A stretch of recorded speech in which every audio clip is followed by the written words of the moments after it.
예, 앞으로는 고속도로 1차로를 계속 점유하고 달리는 식으로 지정차로를 위반하면 범칙금의 과태료 폭탄을 맞게 됩니다.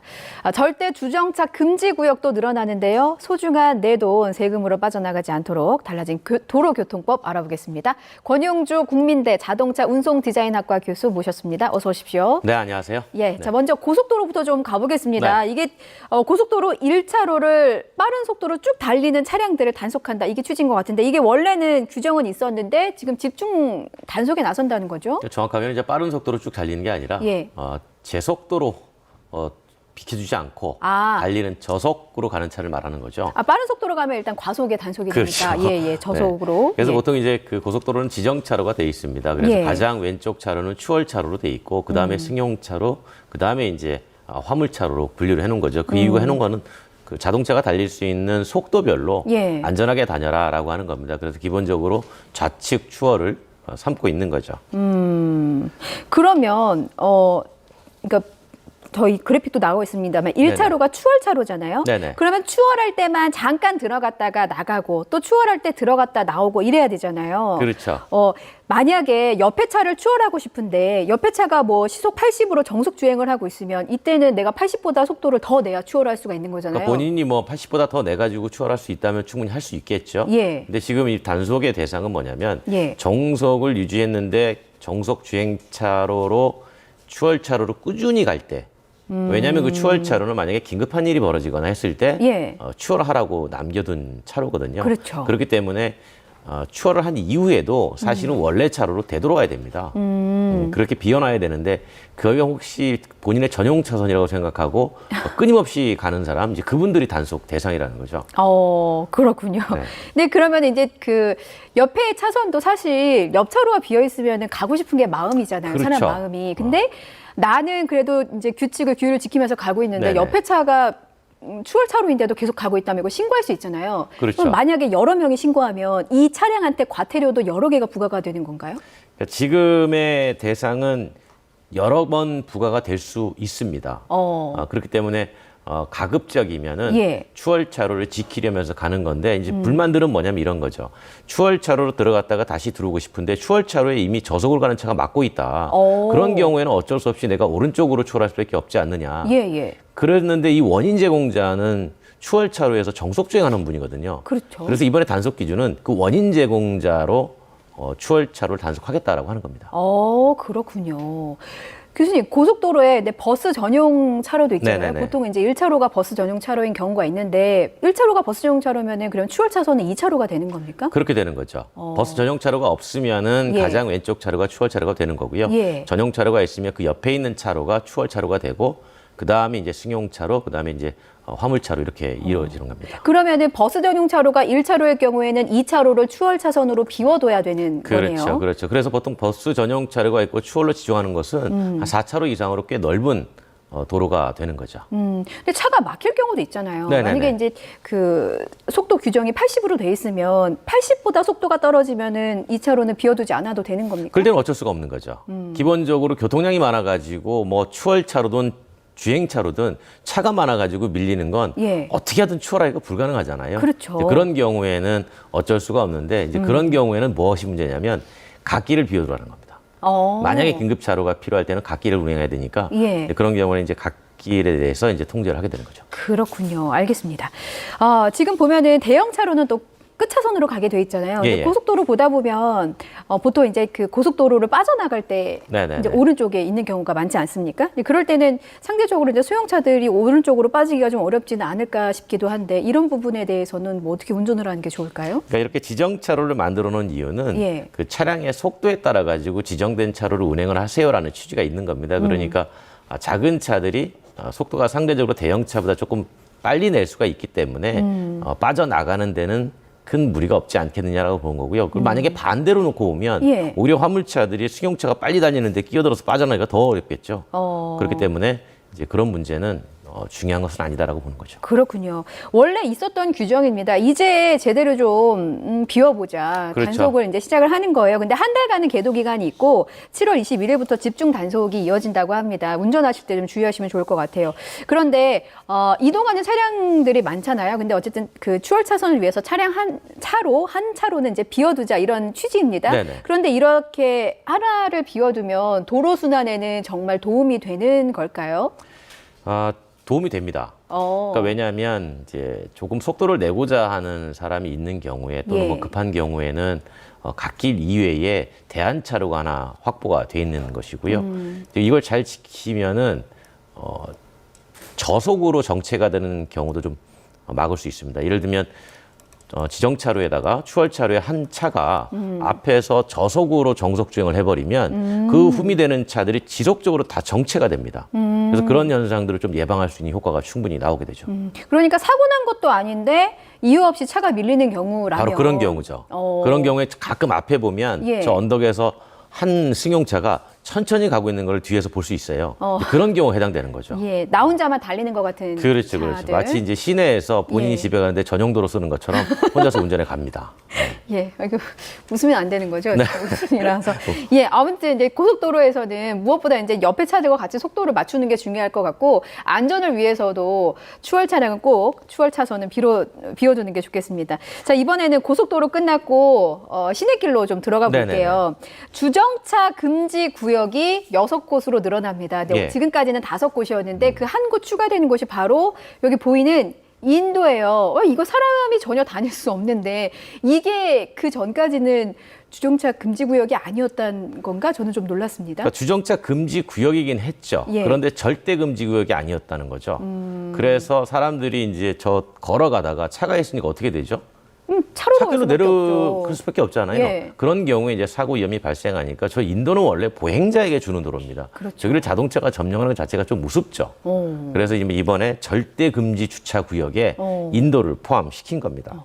근데 말씀 듣다 보니까 그냥 주정차 금지 구역도 있고 절대 주정차 금지 구역도 있는 건가요? 그렇죠. 어떤 차이가 절대 금지 주차 구역은 만약을 대비해서 절대 하지 말라는 겁니다. 그게 대표적으로 횡단보도 같은 경우는 보행자 도로니까 하지 말라는 거고요. 어린이 보호구역. 그렇죠. 어린이 예. 보호구역 마찬가지고 그다음에 이제 소화전이 있는 곳. 만약에 그 인근에 화재가 발생했을 때 소방차가 소화전을 끌어가야 되는데 거기에 예. 차가 딱 주차돼 있으면 차 때문에 못 끌어가잖아요. 그렇죠. 이제 그런 경우 그다음에 이제 버스 승강장.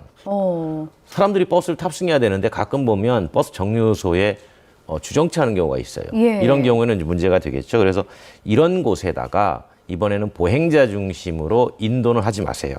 라고 이제 지정을 한 겁니다. 예, 저희가 그래픽도 나가고 있습니다만 소화전, 그러니까 불났을 때는 정말 저기 앞에 막아서는 안 되는 거고 그럼요. 횡단보도라든지 어린이 보호구역이라든지 버스 정류소 그리고 교차로 모퉁이 네네. 이런 곳에는 보행자가 사고 나기가 정말 쉬운 곳이잖아요. 그래서 운전자들이 더더욱 주의를 해야 되고 저곳에 주정차를 했을 경우에는 이제 사각지대가 생기기 때문에 사고가 날 수 있다는 점 또 다시 한번 주의를 드리겠습니다.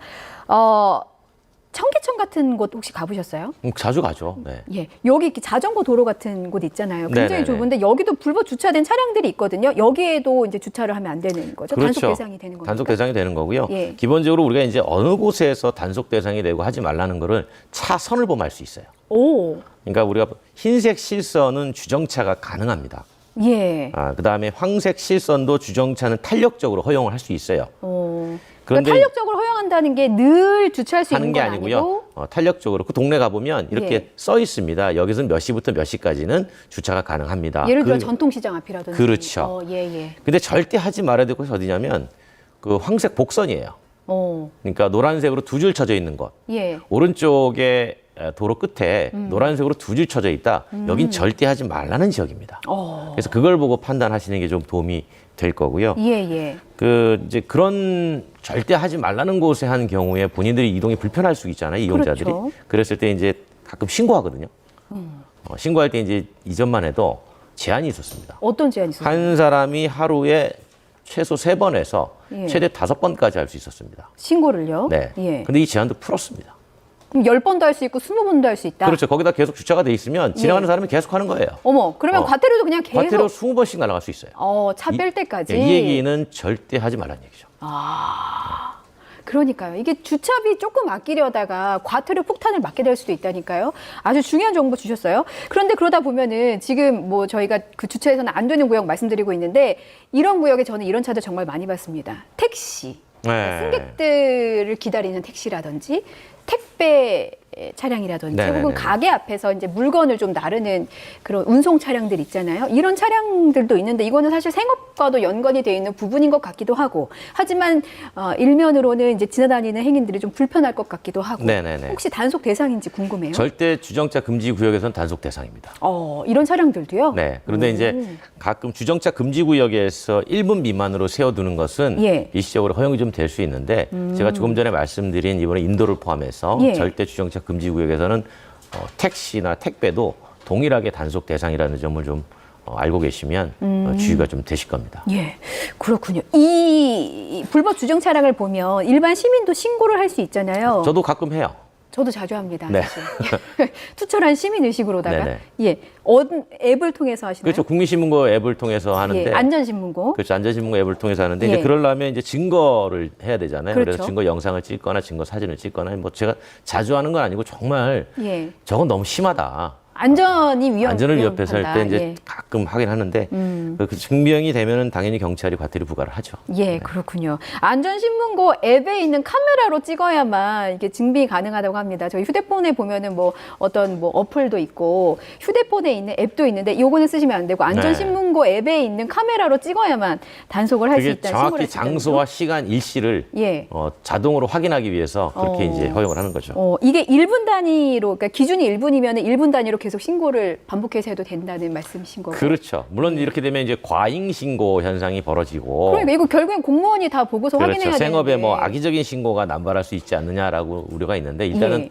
제한은 허용 풀어놓되 그 횟수는 자치단체마다 조금 감안해서 적용하는 걸로 이렇게 계도를 하고 있습니다. 예, 무엇보다 중요한 거는 그냥 이곳에 주정차를 안 하는 게 제일 좋겠네요. 그러니까 주정차는 이유가 하지 말라는 곳에 하는 이유가 딱 하나입니다. 예, 말씀하신 대로 주차료 아까워서 그래요. 맞아요. 네. 근데 다른 사람은 아깝지 않을까요? 다른 사람은 돈이 있어가지고 주차장 가서 유료로 주차할까요? 그러니까 사실 공공질서를 위해서 하는 겁니다. 그렇죠. 그렇기 때문에 그런 생각을 하지 말아야죠. 제가 잠깐 이 건물에 볼 일이 있어가지고 잠깐 했습니다. 사실 그런 것도 허용이 안 되는 거죠. 예. 네. 근데 그런 경우가 대부분이거든요. 고속도로 옛날에 그 5분 먼저 가려다 50년 먼저 간다 뭐 이런 그럼요. 그렇게 있었잖아요. 네. 근데 이거 비슷한 것 같아요. 뭐 5천 원 아끼려다가 한 50만 원 과태료 물을 수도 있다는. 그렇죠. 예. 그래서 이제 가끔 신고당해가지고 과태료 무시는 분들이 예. 그렇게 한번 경험을 하고 나면 그 뒤로 잘 안 하세요. 네, 확실히 그 효과는 있습니다. 그렇군요. 네. 아주 일단은 지금 계도 기간이라고 하니까 좀 조심히 좀 주차장 찾으셔가지고 합법적인 위치에다가 주차를 하시면 좋겠습니다. 네. 이륜차 같은 자전거 특별 단속 기간이기도 해요. 8월 27일까지 이륜차 그리고 뭐 킥보드, 따릉이 뭐 네네네. 이런 바퀴 2개 달린 차에 대해서도 단속을 한다면서요? 기본적으로 바퀴 달린 거를 보면 바퀴 하나가 달린 게 제일 위험하고요. 바퀴 하나 달린 것도 있습니까? 그렇죠. 전동 휠 있습니다. 그다음에 예, 하나보다는 예. 2개가 안전하고요. 2개보다는 3개가 안전하고 3개보다는 4개가 안전합니다. 그런데 이제 하나도 위험한데 사실 2개도 위험한 편이거든요. 예. 그런 바퀴 2개 달린 이동수단의 사고가 지금 153% 증가했어요.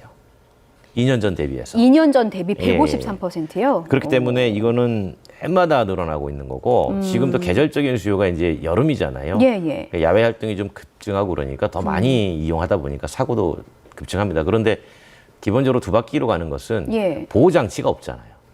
그렇기 때문에 노출돼서 이동하는 거여서 예. 더 각별한 주의가 필요하다는 거죠. 그 부분에 대해서 경찰이 집중적으로 단속을 하겠다는 겁니다. 구체적으로 어떤 부분에 대해서 단속이 이루어지는 겁니까? 예를 들어서 헬멧을 안 쓴다거나 아니면은 분명히 이 전동 킥보드에는 2명이 타지 말라고 그랬는데 예. 2명이 타는 경우도 허다합니다. 3명이 타기도 하더라고요. 그렇죠. 예. 그래서 그런 경우를 집중적으로 단속하겠다라는 거고요. 그리고 전동 킥보드는 자전거 전용도로를 이용해야 되는데 인도로 막 올라오죠. 예. 뭐 없으면 어쩔 수 없지만 그래서 그런 경우도 집중적으로 단속. 특히 음주하고 타시는 분들이 있어요. 요즘 야외 활동이 많이 늘었잖아요. 그리고 전동 킥보드 면허 있어야 되는 것도 아시죠? 예. 그런 것도 사용을 해봐야 됩니다. 그래서 이런 모든 걸 다 고려했을 때 지금 단속을 하지 않으면 사고는 더 늘어난다고 경찰이 판단한 것 같습니다. 반드시 지켜야 할 안전수칙 짧게 짚어주시죠. 헬멧을 꼭 착용하셔야 됩니다. 만약에 넘어져도 가장 심각한 부상을 방지할 수 있기 때문에 헬멧은 반드시 착용할 필요가 있다라고 권고드리고 싶습니다. 예, 알겠습니다. 여기까지 듣겠습니다. 지금까지 권영주 국민대 자동차 운송 디자인학과 교수님과 함께 말씀 나눠봤습니다. 잘 들었습니다. 고맙습니다.